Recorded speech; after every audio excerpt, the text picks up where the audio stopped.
মহামাৰীয়ে জ্বলা কলা খুৱাইছে সৰ্বসাধাৰণ জনতাক আৰু এই সময়তে আচলতে ৰাজ্যৰ যোগান বিভাগ সম্পূৰ্ণৰূপে ব্যৰ্থ হৈছে কিয়নো অত্যাৱশ্যকীয় মূল্য সামগ্ৰী বৃদ্ধিৰ লগতে পেট্ৰল ডিজেলৰ সাংঘাতিকভাৱে মূল্য বৃদ্ধি হৈছে যাৰ কাৰণে চৰাইদেউ জিলাৰ সদৰ সাপেখাতি বিশেষকৈ অসম জাতীয়তাবাদী যুৱ ছাত্ৰ পৰিষদৰ সাপেখাতি আঞ্চলিক উদ্যোগত চৰাইদেউ জিলা সমিতিৰ বিষয়ৰ উপস্থিতি এনেদৰে তেওঁলোকে আচলতে কোভিড প্ৰটকল মানি তীব্ৰ প্ৰতিবাদ সাব্যস্ত কৰা পৰিলক্ষিত হৈছে।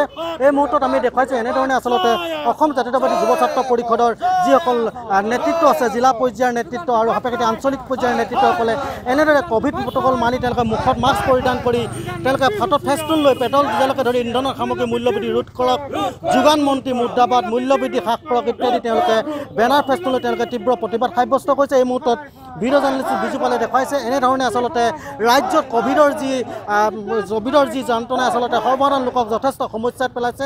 এনে সময়তে বিশেষকৈ ক'ব লাগিব আচলতে এই যিসকল আচলতে ডিজেল আৰু পেট্ৰলৰ যি চৰা দামৰ যি মূল্য বৃদ্ধি এই মূল্য বৃদ্ধিৰ কাৰণে তেওঁলোকে এনেদৰে আচলতে সোণাৰী সমষ্টিৰ সাপেখাতি চাৰিআলিত তেওঁলোকে তীব্ৰ প্ৰতিবাদ সাব্যস্ত কৰিছে। এই মুহূৰ্তত মই যুৱ ছাত্ৰ পৰিষদৰ চৰাইদেউ জিলা সমিতিৰ মই সম্পাদকৰ ওচৰলৈ যাম।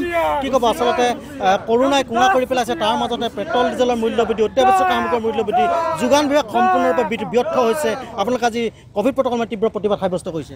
হয় হয়, অতি দুৰ্ভাগ্যজনক কথা। যিটো সময়ত আচলতে কোভিড পৰিস্থিতিয়ে সমগ্ৰ অসমৰ লগতে ভাৰতবৰ্ষত এটা ত্ৰাসৰ সৃষ্টি কৰিছে, কিন্তু সেই সময়তে সমগ্ৰ অসমৰ জনসাধাৰণ আচলতে জীৱন যাপন কৰিবৰ কাৰণে তেওঁলোকে চলিবৰ কাৰণে বহু অসুবিধাৰ সন্মুখীন হৈছে।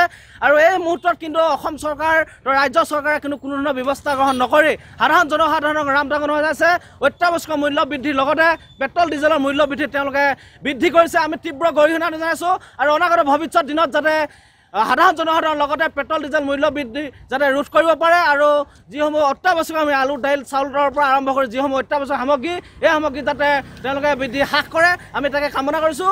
আৰু সমগ্ৰ অসমত কৰোণা মহামাৰীয়ে ৰূপ ধাৰণ কৰিছে। এই সময়ত কিন্তু কোনো ধৰণৰ ৰাজ্য চৰকাৰে ব্যৱস্থা গ্ৰহণ কৰা নাই। যোগান বিভাগৰ যিজন মন্ত্ৰী আচলতে ৰঞ্জিত দাস ডাঙৰীয়া তেওঁ আচলতে কথা চহকী মাৰে, তেওঁ কোনো ধৰণৰ ৰাজ্যৰ হকে কাম নকৰে। তেওঁক আমি যোগান বিভাগটো আচলতে সুন্দৰভাৱে চলাই যাবলৈ তেওঁক অনুৰোধ জনাইছোঁ। আৰু যিটো ব্যাগুম যিটো বিভাগ, যিটো যোগান বিভাগ, এই যোগান বিভাগৰ সম্পূৰ্ণ ব্যৰ্থ হৈছে আৰু আমি খুব প্ৰকাশ কৰিছোঁ। আৰু যদিহে তেওঁলোকে কোনো ধৰণৰ ব্যৱস্থা গ্ৰহণ নকৰে, জনসাধাৰণক যাতে ৰামটাঙন নহজায় তেনেধৰণৰ পদক্ষেপ হাতত ল'বলৈ আমি এই দাবী জনাইছোঁ। লগতে আমি এই মুহূৰ্তত আমি এটা কথা ক'ব বিচাৰিছোঁ, যদিহে তেওঁলোকে কোনো ধৰণৰ ব্যৱস্থা গ্ৰহণ নকৰে ৰাইজৰ হকে, তেতিয়াহ'লে আমি অনাগত ভৱিষ্যত দিনত আমি কোভিড প্ৰটকল আমি মানি আমি সম্পূৰ্ণভাৱে আমি গণতান্ত্ৰিক আন্দোলন আমি কাৰ্যসূচী হাতত চলাই নিবলৈ বাধ্য হ'ম। নিশ্চয় তেওঁলোকে গতানুগতিক আন্দোলন চলাই যাব বুলি কৈছে। আন সদস্য আছে তেওঁলোকৰ জিলা পৰ্যায়ৰ নেতৃত্ব, আঞ্চলিক পৰ্যায়ৰ নেতৃত্ব, কি ক'ব আজিৰ দিনটো?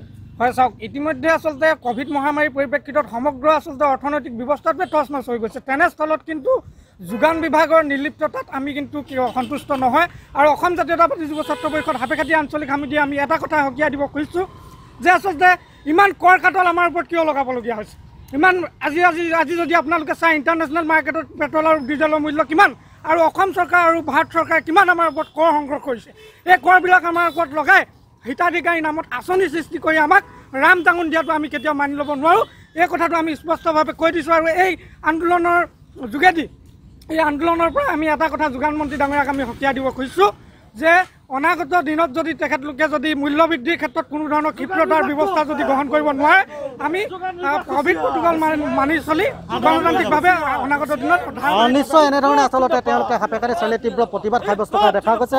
ভিডিঅ' জাৰ্নেলিষ্টে দেখাইছে এনেধৰণে তেওঁলোকে সাব্যস্ত কৰিছে। আৰু আজিৰ দিনটোত আচলতে কোভিড প্ৰটকল মানি তেওঁলোকে এই প্ৰতিবাদ সাব্যস্ত কৰিছে। তাৰ যিটো পৰিৱেশ আমি দেখালোঁ, এনেধৰণে এতিয়া কোভিড প্ৰটকল মানি আচলতে অত্যাৱশ্যক সামগ্ৰী ডিজেল পেট্ৰলৰ যি মূল্য বৃদ্ধি এই ৰোধৰ দাবীত এনেদৰে আচলতে অসম জাতীয়তাবাদী যুৱ ছাত্ৰ পৰিষদৰ সাপেখাতি আঞ্চলিক সমিতিৰ উদ্যোগত চৰাইদেউ জিলা পৰ্যায়ৰ নেতৃত্ব উপস্থিতিত এনেধৰণে আচলতে ৰঞ্জিত দাসৰ বিভাগৰ বিৰুদ্ধে গৰজি হৈছে। তাৎক্ষণিকভাৱে আচলতে অত্যাৱশ্যক সামগ্ৰী মূল্য ৰোধৰ লগতে ডিজেল পেট্ৰলৰ দাম যাতে হ্ৰাস কৰে ইয়াকে প্ৰতিবাদ জনাই তেওঁলোকে এনেধৰণে সাপেখাতি প্ৰতিবাদ কৰা পৰিলক্ষিত হ'ল। হয়।